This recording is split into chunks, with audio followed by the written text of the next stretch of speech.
Dahil ang pinag-uusapan naman dito ngayon, mga kababayan, ni Ramil Madriaga, at dahil nga po tinatanong kung si Sara Duterte ba ay a-attend, mga ka-GPnatics. Ayon po sa ibang mga eksperto, mga kababayan, it will be a very big surprise, mga ka-GPnatics, na itong si Sara Duterte ay a-attend dahil nga po sa nakita natin na mga ano niya, no, na ano yon, yung pag-uugali na meron siya at unpredictable nga. Sa mga allegations. At abogado rin po ng third impeachment complaint laban kay VP Sara Duterte. Magandang hapon po ulit, Attorney Ligutan. Yes, Zandro, saka Christian. Attorney Ligutan, yung isang tabi muna natin yung anggulo na baka wala na siyang kakampi si VP Sara sa Kamara. Pero yung mga susunod pong pagdinig, dahil ang binabanggit po ng mga nakakausap namin kongresista, mukhang sa Abril pa magkakaroon ng susunod na pagdinig kung saan posibleng humarap si VP Sara Duterte. Sa tingin niyo po ba this time haharap na siya dito sa Kamara? I doubt it. I doubt it. Based sa pattern, based sa behavior ng Vice President, it will be a very big surprise pag nag-appear siya in person during the hearing, Zato. Pero kasi si CJ Corona, partner, Attorney Ligutan, di ba? Nung siya ini-impeach, humarap siya. Sa tingin niyo, hindi po mangyayari yun? Okay, I don't think so. No? What makes this impeachment proceeding any different?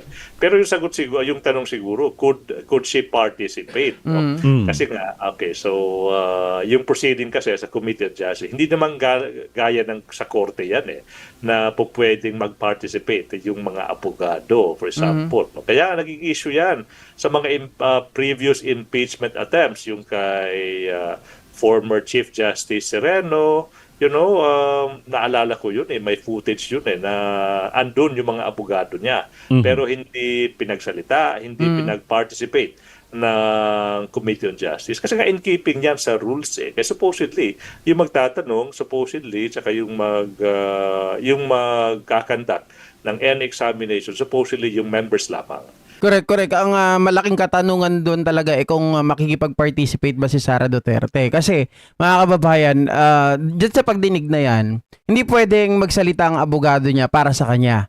So, dapat siya ang magsasalita mismo. So, during the cross-examination, during the presentation of the evidence, mga ka-GPnatics, mukhang tagilid si Sara Duterte. Kasi bakit kanyo? Ito, hindi to imagination Alam naman natin on how she answer those question. Nakikita natin, mga kababayan, si Sara Duterte ay panatag kapag siya po ay merong advanced questionnaire. Then, nakakasagot siya, 'di ba? Kasi nga may binabasa or alam niya kasi ina-advance na kaagad yung mga questionnaire niya.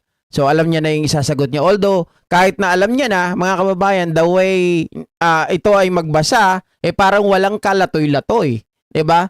Paano pa kaya pagdating po ng tawag dito cross-examination, presentation of the evidence? Paano kaya sasagot itong si Sara Duterte?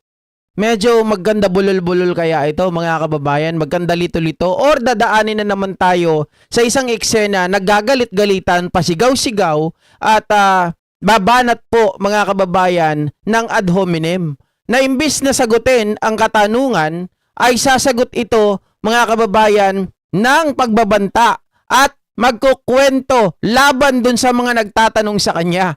'Di ba? Parang gano'n yung nakikita ko dito kaya Sara Duterte. Kaya etong mga eksperto, hindi na daw sila magtataka ng Committee on Justice. So at most, siguro yung physical presence or yung presence ng mga abogado niya, yung participation kasi ng isang respondent sa Committee on Justice, supposedly, through the filing of yung answer, yung tugon niya, verified answers sa mga impeachment complaints. Pero yung actual participation during the hearing, based on ano yung presidents based on sa rules. Wala nakasulat doon. They can like cross-examine yung sino man yung ipirepresenta ng mga complainants sa Committee on Justice through their lawyers. Pwede siguro sa mga allied members of the Justice Committee. Oo, Justice Committee. Sandro tsaka Sila lang talaga Ayun. yung magtatanong. Pero meron bang any sort of invitation or challenge from your end, no? Para humarap itong si VP Sara? As to whether she wants to participate, discretion po yan. Discretion po yan ng Vice President. Better na rin, Christian, if she'll be present. No? So, mabibigyan siya ng opportunity to rebut ano ba yung ipipresent ng mga witnesses tsaka mga dokumento against her during the committee hearings, Christian. Okay, kasi maraming naghihintay kung ano ba talaga yung reaksyon ng Vice Presidente patungkol dito sa naging pagdinig. Pero until Oo nga, tahimik eh. Kasi Alam mo, kanina po. Christian, tsaka Sandro, if I may chime in, no? You know, isang bagay na once and for all, hindi na pwedeng maiwasan pa ng Vice President. Hindi na siya makakailag. Exactly. Yan yung nakita ko ngayon. Kung noon mga ka-GP Natics, meron siya mga tagapagtanggol, 'di ba? Nandyan ang Senado, nandyan sila Chis Escudero, mga kababayan, nandyan yung mga kakampi nila at hindi sila sumasagot.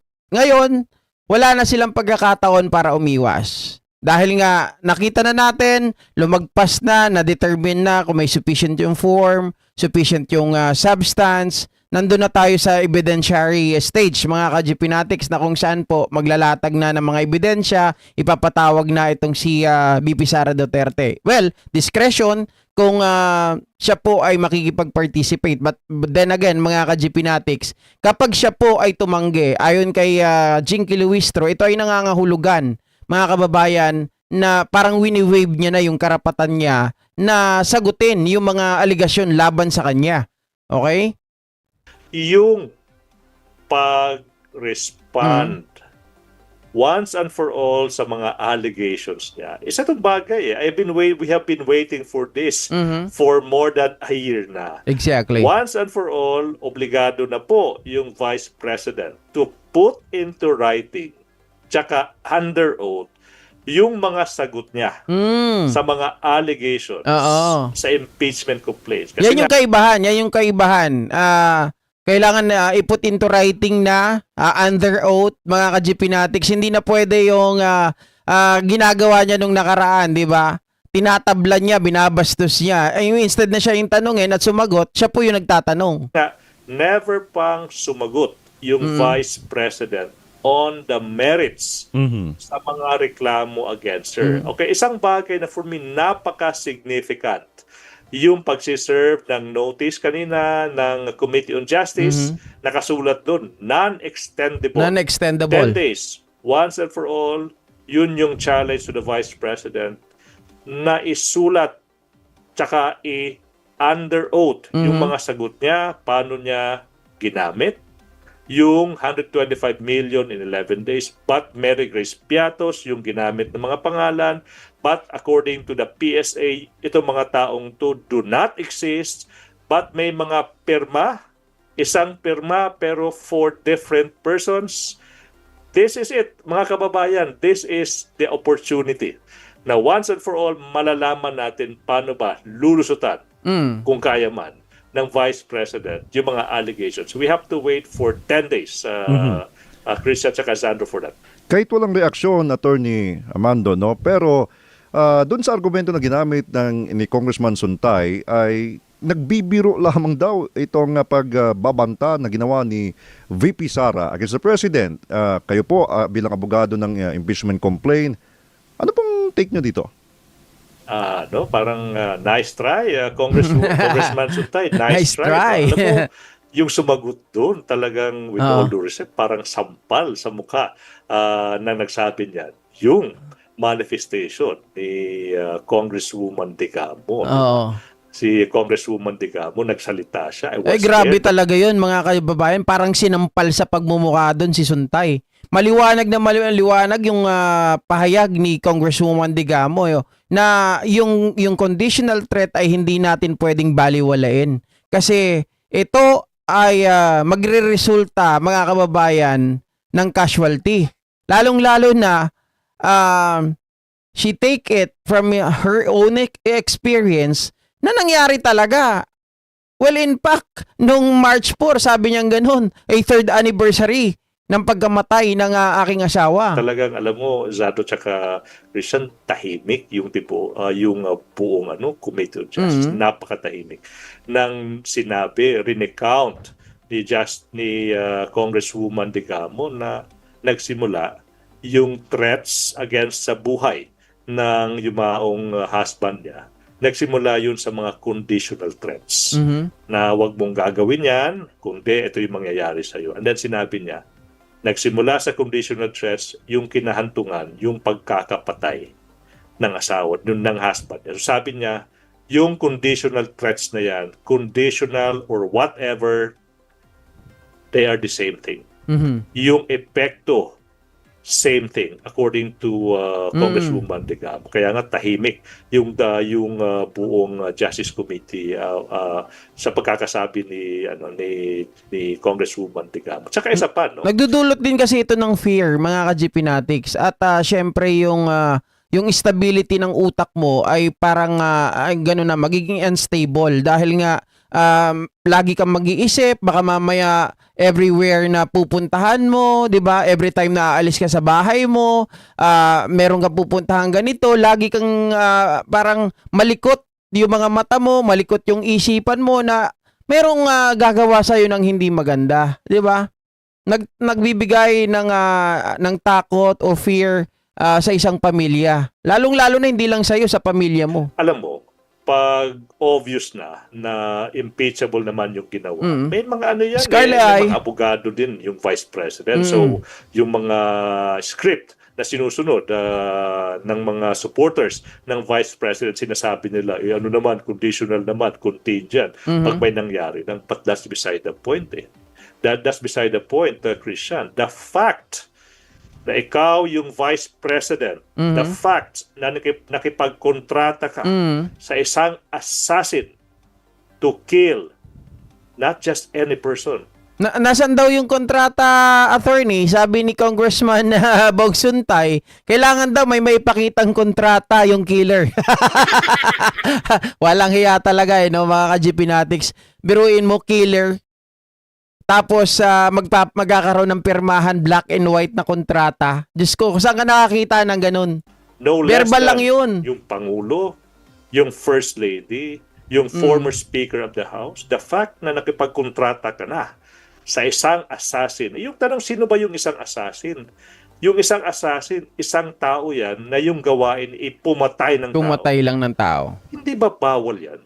Yung pakikipagkontrata sa isang mamamatay na tao. Yan pa lang That's well, nung nagkaroon ng deliberation hindi po na talakay yan. Hindi po nababanggit na yung nakipag-usap ka pa lang sa assassin, alam mong assassin yan, mamamatay tao, nakipag-usap ka. Ibig sabihin, mga ka-GPnatics, ang punto dyan ay hindi mo kinukundina. 'Di ba? Hindi mo kinukundina yung pagpatay. Ibig sabihin, you are a patriot of a killing. 'Di ba? Ano ka, tagasunod ka niyan? Ibig sabihin, mga ka-GPnatics, nasa dugo mo na yan, yung pagpatay. Kasi nga, Vice President ka, makikipag-usap ka sa isang killer. Na alam mo naman ang pagpatay, ayon sa batas, na isa ka pa namang abogado, bawal na bawal yun. Diba? Doon pa lang mayroon ng puntos Doon pa kaya sa makipagkontrata ka. illegal. That's impeachable. Tsaka, pangalawa, the fact na sinabi na yan in public, wala man lang observance na ang daming mga bata, ang daming mga minors na po pwedeng makarinig sa sinabi niya. Talagang sinabi niya categorically, nakipagkontrata na siya sa isang mamamatay tao na patayin, hindi lang ay hindi hindi lang ordinary persons, yung presidente, yung first lady, tsaka yung speaker of the house. Bawal yan, illegal yan. That's why I've been saying, for that reason alone, that vice president should be impeached and removed from office. Saang bansa ba, Zandro tsaka Christian? Saang bansa ka makakakita na yung second highest official nagbabanta na ganyan against the president ng bansang iyan? Wala eh. Tayo lang. Napaka-abnormal po na situation na to that we have. Isang vice president na nagbanta na papatayin yung presidente, first lady, saka speaker pag may nangyari sa kanya. And still, she is still in office. Napaka-abnormal na situation na yan, Christian, saka Sandro. Correct. Sobra mga ka-GP Natics. Tayo lang. Kasi nga naman, 'di ba? Hindi ko alam kung nasobrahan ba tayo sa freedom of speech. Hindi ba dahil ba ito dahil masyado tayong democratic country? Kaya ganun na lang mga ka-GP Natics na ultimo ang presidente, ang first lady at ang dating house speaker ay pinagbabantaan na lang ng second highest leader of the land. Diba? Walang ganito sa ibang bansa. Kapag mayroong ganyan na nagbanta, huli ka agad yan. Diba? Masyado lang mabait ang ating Pangulo eh. Okay, so ito naman ang pag-usapan